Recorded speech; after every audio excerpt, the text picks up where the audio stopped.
السلام علیکم ورحمۃ اللہ وبرکاتہ۔ ان الحمد للہ نحمده ونستعینه ونستغفره ونعوذ باللہ من شرور انفسنا ومن سیئات اعمالنا من يهده الله فلا مضل له ومن يضلل فلا هادي له وأشهد أن لا إله إلا الله وحده لا شريك له وأشهد أن محمدًا عبده ورسوله وعلى آله وأصحابه أجمعين أما بعد۔ سامعین حضرات، پارٹ 2 میں جو آپ سے وعدہ کیا تھا کہ انشاءاللہ نماز کے متعلق ریفرنس اور دلائل آپ حضرات کے سامنے پیش کیے جائیں گے۔ دوسری بات یہ آپ کو یہ بتایا گیا تھا کہ کس قدر بزرگوں کے نام پر غلو کیا جاتا ہے اور اس قدر تعریفوں کے پل باندھے جاتے ہیں بزرگی میں، اس قدر غرق ہو چکے ہیں کہ یہ نہیں سوچتے کہ یہ ان کی شان میں گستاخی ہے یا ان کی صفات یا تعریف ہے۔ اللہ اپنا فضل فرمائے۔ تو ذکر یہی ہو رہا تھا کہ امت مسلمہ میں بدحالی کیوں ہے، پریشان کیوں ہے امت، ہر طرح سے رسوا ذلیل پریشان کیوں ہے، اس کی وجوہات کیا ہے؟ اس کی وجوہات وہی ہے کہ ہم لوگ اپنے صحیح طرز عمل سے ہٹ گئے ہیں، جو عمل ہے کتاب اللہ اور سنت رسول اللہ، اطیعوا اللہ و اطیعوا الرسول، قرآن اور حدیث۔ اگر ہم قرآن کو سمجھ کر کے پڑھیں ترجمے کے ٹرانسلیٹ کے ساتھ تو ہمیں معلوم پڑتا ہے کہ اللہ تبارک تعالی ہم سے کیا چاہ رہا ہے، کیا خوشخبری سنا رہا ہے، کس چیز سے روک رہا ہے اور کس چیز سے ڈرا رہا ہے۔ آج بہت خسارے کی بات ہے، بہت نقصان کی بات ہے ساری امت کے لیے کہ جو وقت کے عالم لوگ بنے بیٹھے ہیں، جن میں 73 فرقوں میں 44 تو وہ ہیں جیسے آپ سے عرض کیا تھا جو اپنا آپ کو حنفی بتاتے ہیں، لیکن سب میں مسئلے مسائل، سب کے قانون طور طریقے سب الگ الگ ہیں۔ وہ اسی لیے ہے جس کا خلاصہ پہلے بھی ہو چکا ہے، سب نے اپنے اپنے بزرگوں کو خدا کا درجہ دے رکھا ہے، نعوذ باللہ من ذالک، کہ جو ان کی کتابیں ہیں جو انہوں نے کہہ دیا بس وہی درست ہے، وہی صحیح ہے، ہم ان کی مان کے چلیں گے، وہ اس کی مان کے چل رہا ہے، فلاں اس کی مان کے چل رہا ہے۔ اللہ تبارک تعالیٰ تو ارشاد فرماتا ہے، اے محمد صلی اللہ علیہ وسلم، قرآن تمہاری امت کے لیے آسان کیا ہے، لہٰذا کھول کھول کے بیان کرو۔ اب اگر علماء جو 14ویں 15ویں صدی کے علماء سو ہیں، ان سے کوئی فتویٰ معلوم کرے، اجازت طلب کرے کہ میں قرآن کو سمجھ کے پڑھنا چاہتا ہوں، تو کہتے ہیں کہ قرآن کو سمجھ کے پڑھنا عالموں کا کام ہے اور قرآن کو سمجھنے کے لیے 12 علوم کی ضرورت ہے۔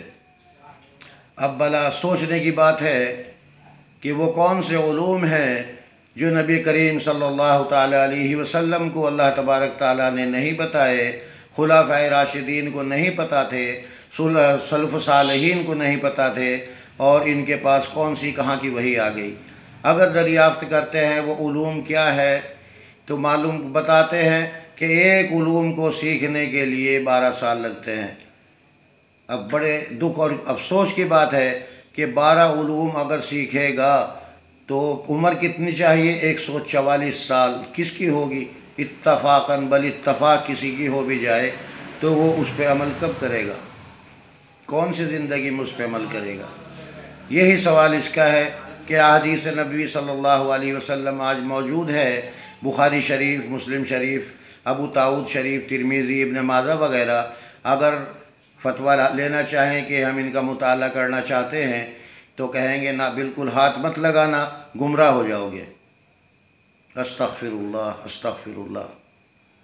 اب جیسے کہ آپ سے کے سامنے عرض کیا تھا کہ جتنی بے حیائی، بے غیرتی، سب غلط اور ناجائز کام جو امت مسلمہ میں ہو رہے ہیں، اور نمازیں بھی پڑھ رہے ہیں، جبکہ اللہ تبارک تعالیٰ اپنے کلام اللہ شریف میں فرما رہا ہے ان الصلاۃ تنہیٰ عن الفحشاء والمنکر، کہ بے شک نماز فحش اور برے کام سے روکتی ہے۔ پچھلی ویڈیو میں بتایا گیا ہے کہ کس قدر خامی برائی ہیں کہ بے حیائی بھی کر رہے ہیں، کم بھی تول رہے ہیں، جھوٹ بھی بول رہے ہیں، اللہ معاف فرمائے، زنا کاری بھی ہے، مکاری بھی ہے، سود خوری بھی ہے۔ کیا نعوذ باللہ من ذالک، اللہ جھوٹ نہیں بول سکتا۔ اصل وجہ یہی ہے کہ وہ نماز فحش اور برے کام سے روکے گی جو نبی کریم صلی اللہ تعالی علیہ وسلم کے طریقے پہ ہوگی، صحابہ اکرام، خلفائے راشدین، سلف صالحین کے طریقے پہ، ان کے طرز عمل پہ ہوگی، وہی قابل قبول ہوگی۔ آج ان لوگوں کے سامنے اگر بتایا جائے کہ پاکستان، بنگلہ دیش جیسے چھوٹے ملک کو چھوڑ کر 57 مسلم بڑی کنٹری ہے، وہاں پہ کیا طریقہ ہے، رفع الیدین کے ساتھ پڑھتے ہیں، تو کہتے ہیں وہ حدیث، وہ طریقہ منسوخ ہو گیا، جبکہ کوئی ثبوت اس کا سامنے نہیں ہے کہ وہ طریقہ منسوخ ہو گیا، جبکہ تمام احادیث موجود ہیں کہ آپ آخری دور تک بھی اسی میں پڑھتے تھے۔ آج ائمہ اکرام کا ذکر کرتے ہیں، کیا ائمہ اکرام رفع الیدین نہیں کرتے تھے؟ خلفائے راشدین، سلف صالحین سب کرتے تھے۔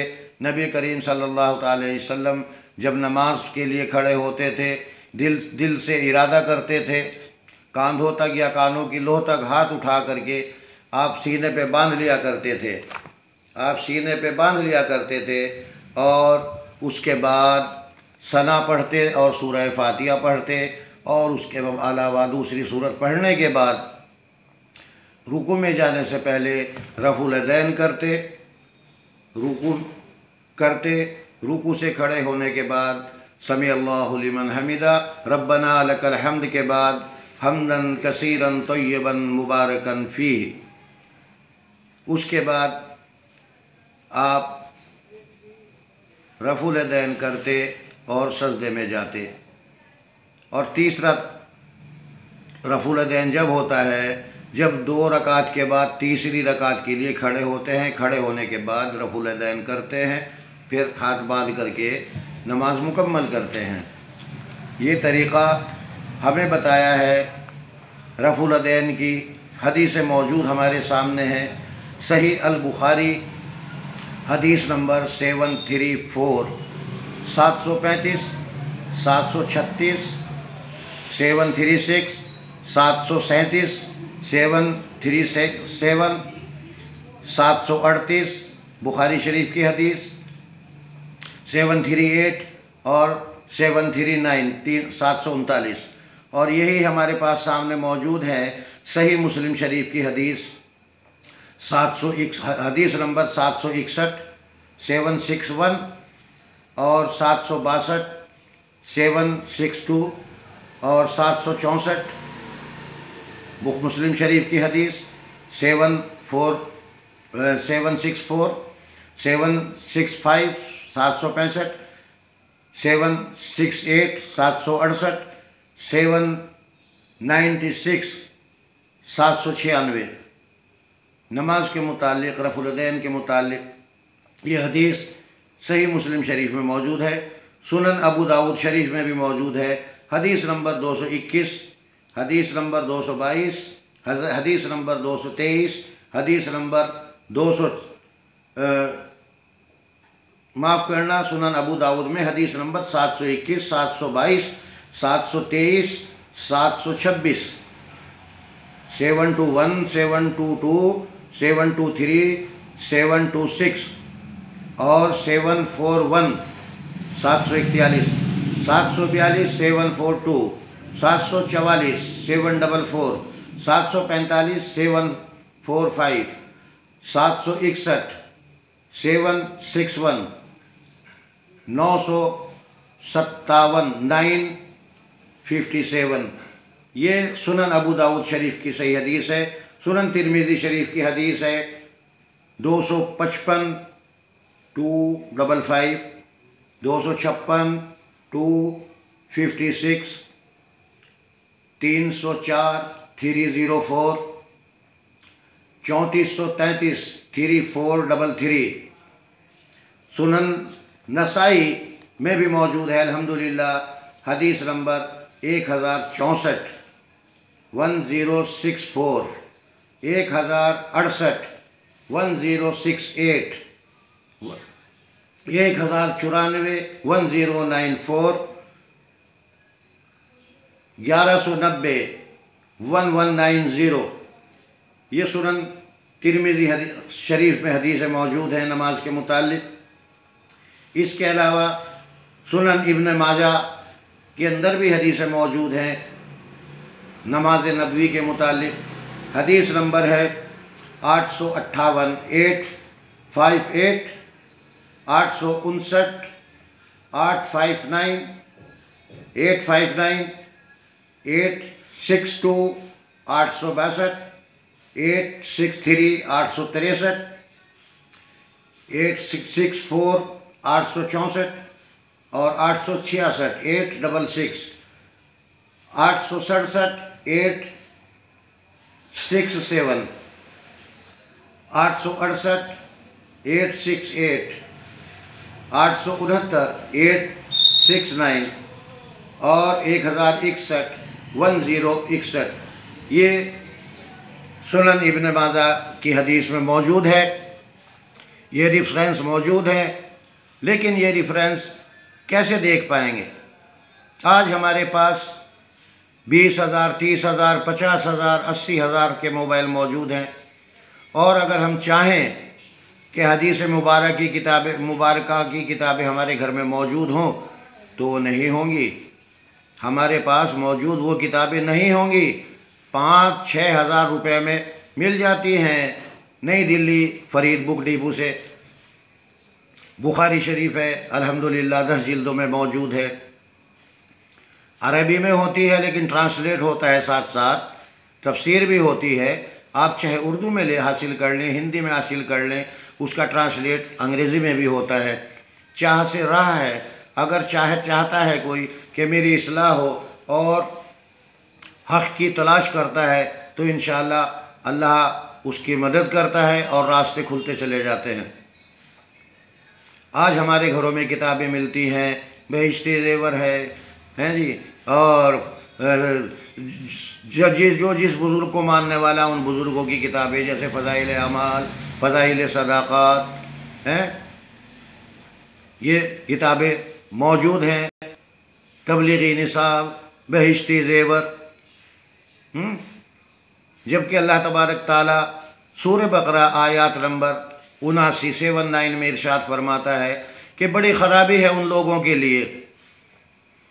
کون کہہ رہا ہے؟ اللہ رب العالمین. بڑی خرابی ہے ان لوگوں کے لیے جو اپنے ہاتھوں کی لکھی ہوئی کتابوں کو خدائی کتاب کے برابر ترجیح دیتے ہیں. آج قرآن احادیث سب اٹھا کر کے بالائے طاق رکھ دیا. نعوذ باللہ من ذالک، اللہ معاف فرمائے. کچھ معلوم نہیں کہ اللہ ہم سے کیا چاہ رہا ہے، کیا خوشخبری سنا رہا ہے، کس چیز سے روک رہا ہے، کس چیز سے ڈرا رہا ہے، ہمیں کیا حکم کر رہا ہے. بس حفظ کر لیا بس کافی ہے. قرات سے پڑھ لیا، قاری بن گئے، کافی ہے. ہم کیا پڑھ رہے ہیں، اس کا مطلب کیا ہے، کچھ معلوم نہیں. پڑھنے کا فیض تو ہوگا. الف لام میم 3 الفاظ ہے، 90 نیکی اس کے اعمال نامے میں لکھی جائیں گی. ایک الفاظ کی 30.